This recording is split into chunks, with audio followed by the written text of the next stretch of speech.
Ang ama ang nagsisilbing haligi ng tahanan. Sa kanya umaasa ang bawat miyembro ng pamilya kung may mga pangangailangan. Pero paano nga ba kung ang haliging ito ay sinubok ng pangyayaring babago sa takbo ng kanyang istorya? Magiging hadlang kaya ang pagsubok na ito upang magampanan ang tungkuling nakaatang sa kanya? Makakahanap pa ba siya ng pag-asa sa sitwasyong ang liwanag na natatanaw ay unti-unti nang nawawala? Sa isang may kalayuang barangay sa bayan ng Balud Masbate, kasama si Teacher Ruel, ay tinungo namin ang isang haligi ng tahanan upang maibahagi ang kanyang istorya.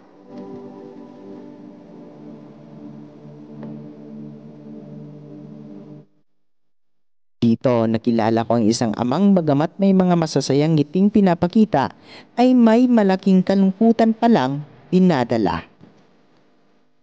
Hindi lang dahil sa naging epekto ng pandemya, kundi dahil sa karamdamang makikita mismo sa kanyang mga mata.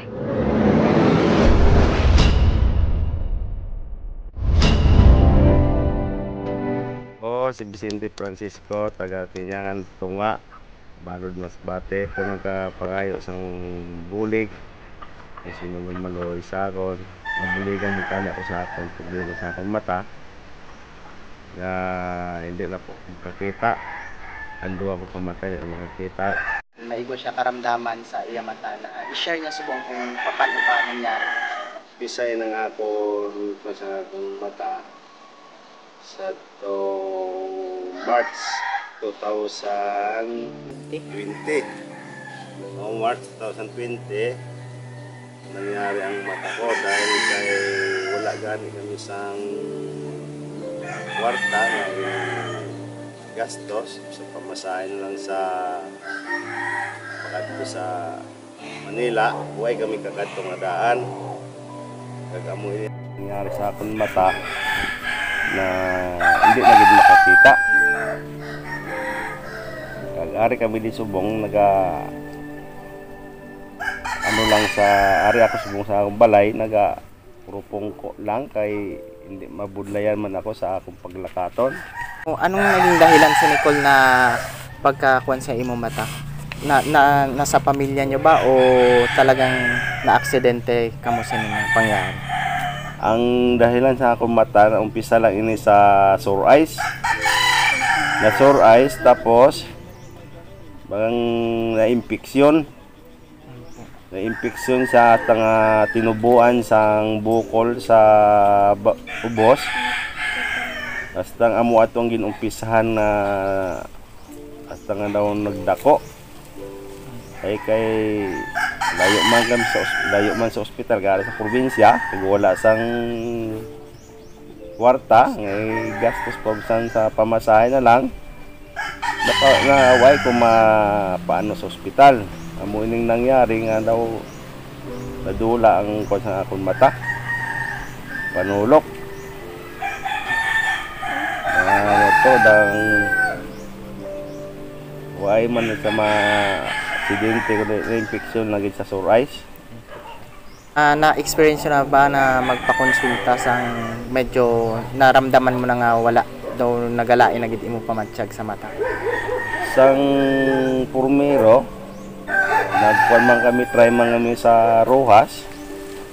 Amo man lang to ang gikuan sa akon sang doktor nga tagaan niya man lang ko sang pamatak kay amo gani na pa sigurong natunaw pa man lang sa bulong ay way naman makon kay way man kami kabalik dito kay way man kami kwartang ipamasahe sa dito sa sa ipasahe sa Paruhas kay gado man.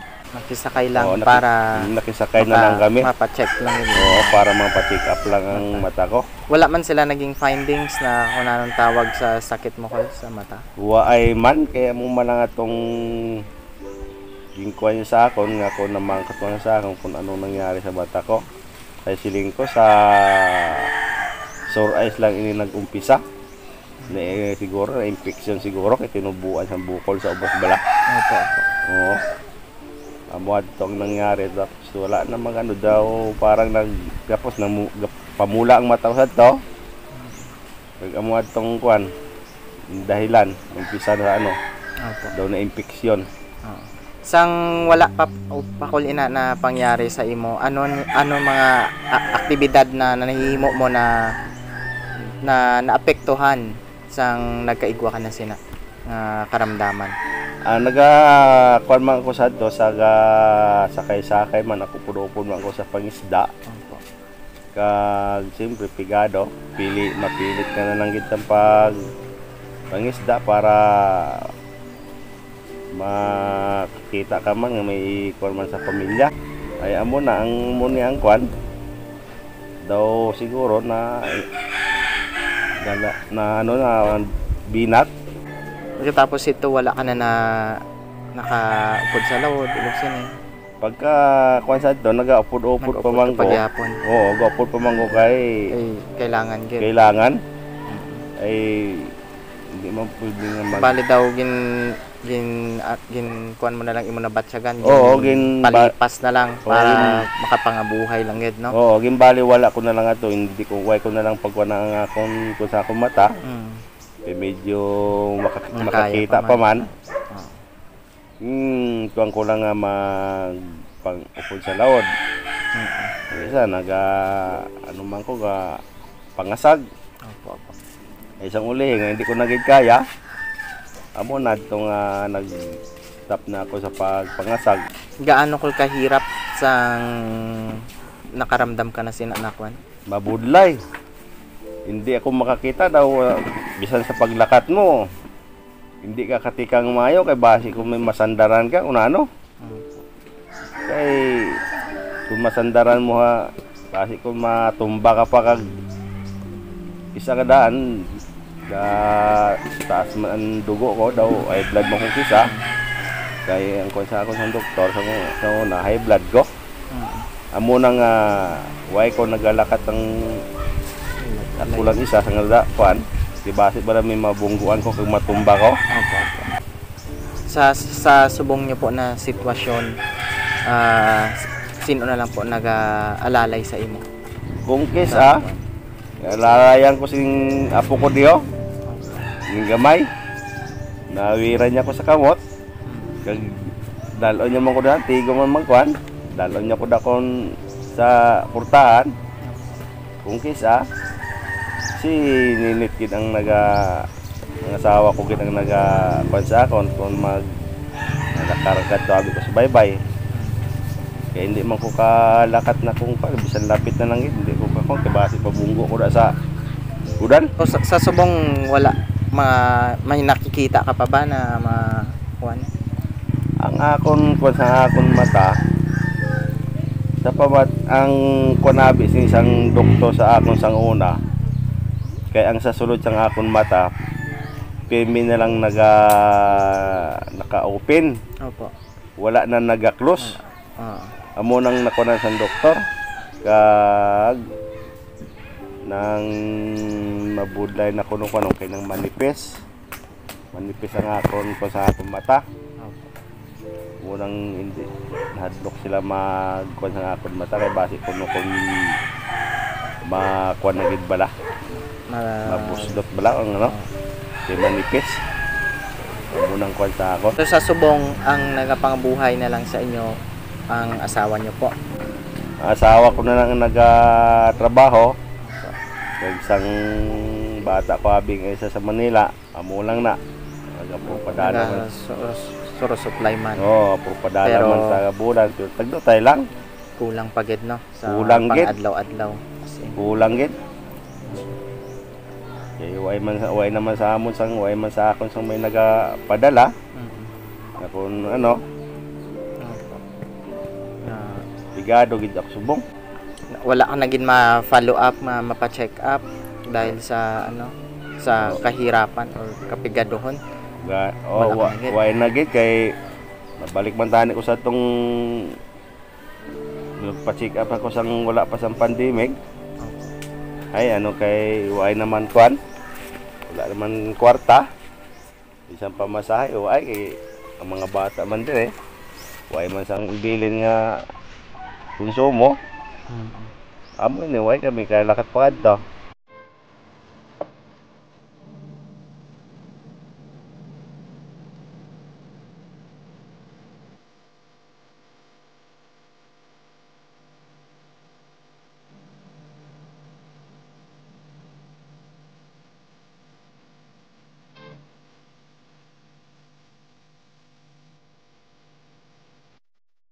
Sa sira-sirang kubo na ito nagsisimula at nagtatapos ang araw ni Tatay Vicente. Bagamat may dinadalang karamdaman, pilit pa rin siyang bumabangon at lumalaban sa hamon ng buhay dahil sa kanyang pamilya.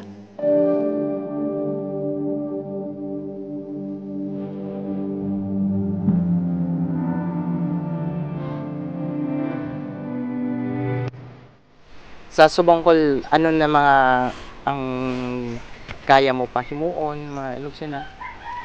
Amo na lang gid ilang akong ideya man nga mag turutinda sang tinapay. Amo na kag sang ano kalamay. Amo na lang nang akong ideya para nang Kakurkita ka kahit. makakurkita mang gamay.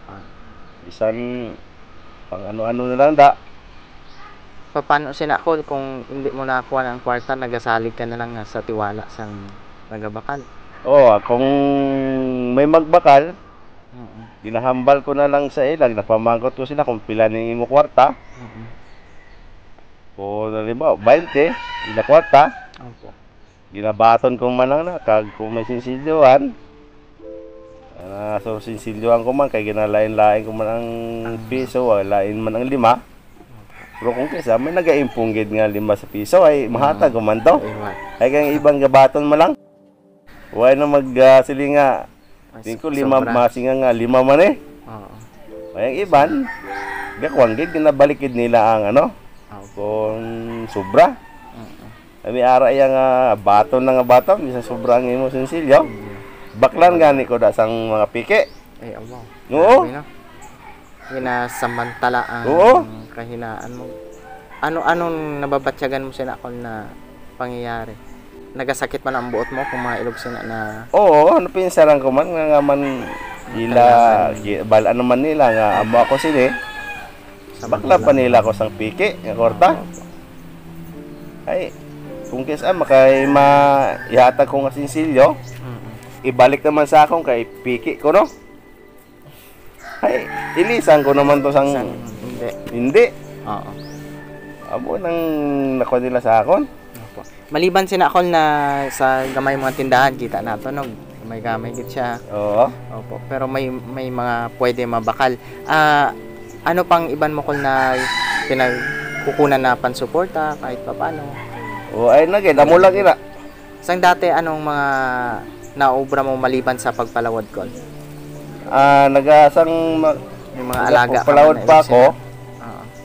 Oo. Nauna putupot man ko sa baboy. Opo. Pero sang hindi na ako makakita ato.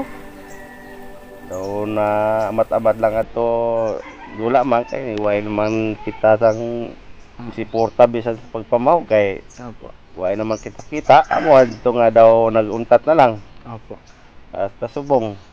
Magandang umaga mga ka-gem. So naririto po ngayon tayo sa Kinyangan Tunga na kung saan ay binisitahan namin yung isa sa pinaka-close kong tao sa simula nung bata pa ako.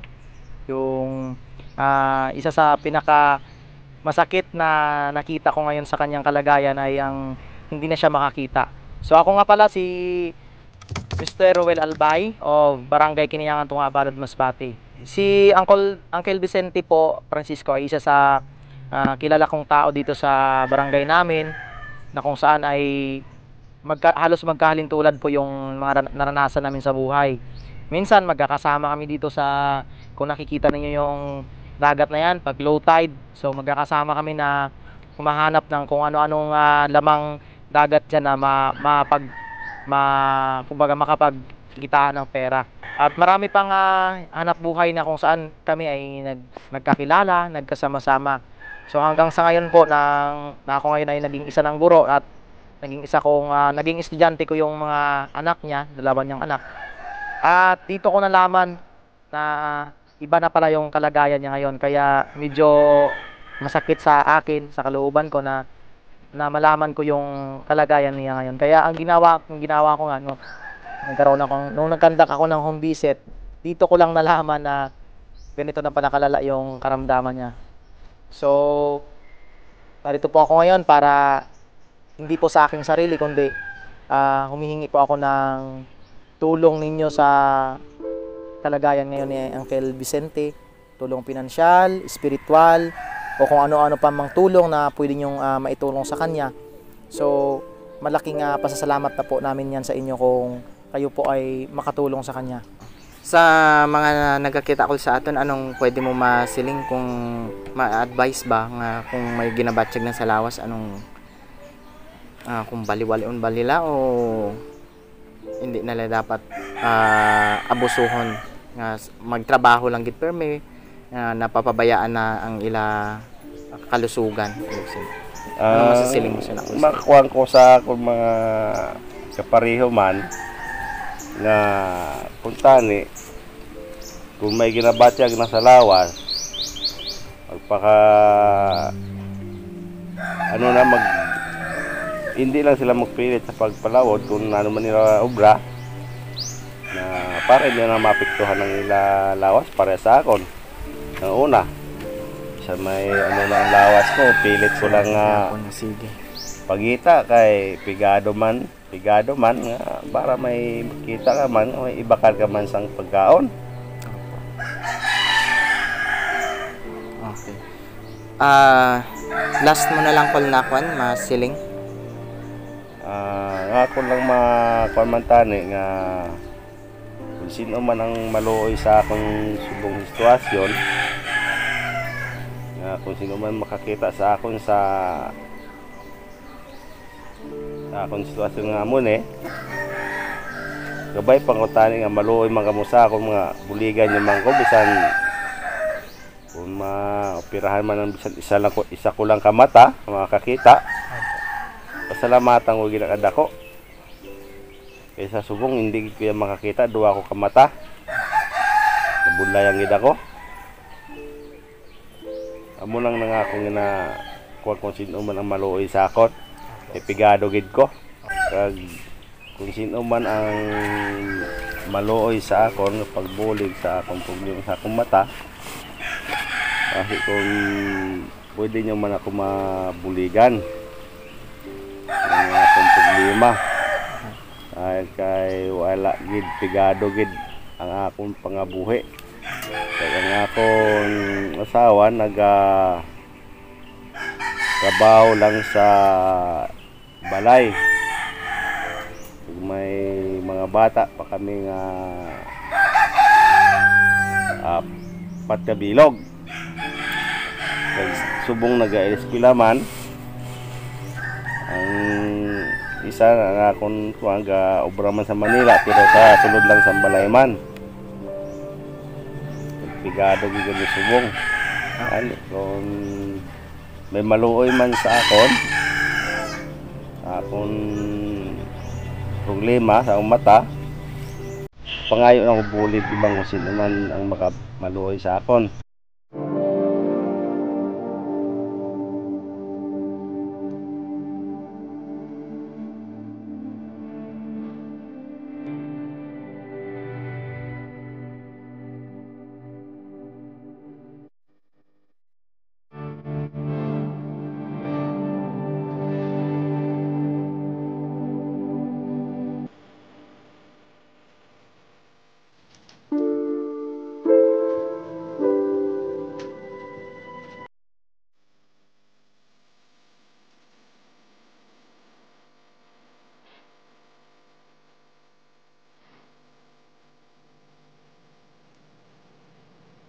Ayan, maraming salamat Col Vicente sa pag-share mo ng story mo sa amin. So, sana sa mga nanonood ngayon, sa mga medyo may kaya sa buhay, sa mga medyo may mga pwedeng ma-share, maitulong sa kay Uncle. So, feel free po na mag-message sa mga naka-flash sa inyong mga screen na numbers. or pwede din po kayong mag-send financially or in kind po para matulungan natin si Uncle. Yan. Thank you so much, Col, sa pag-share mo sa story. Damo sa mga-inspire or makahatag sa bulig yung inikan sa imo. Yan. Maraming salamat sir sa bulig mo man na bisitahan ko pa sa publiko ang akong nabatyag. Magabay pa nga mabuligan man nila sa akin. Thank you so much. Salamat sir. Salamat. Medyo naging matagal ang kwentuhan namin ni Tatay Vicente. Dito ko rin nasaksihan ang kanyang pagsisikap sa kasalukuyan niyang kalagayan. Kasabay ng mga panalangin na naway magkaroon pa siya ng pag-asang makakita. Pag-asang matagal niya nang pinapangarap sa buhay. Ang masilayan muli ang ganda ng nilikha ng Diyos sa araw-araw.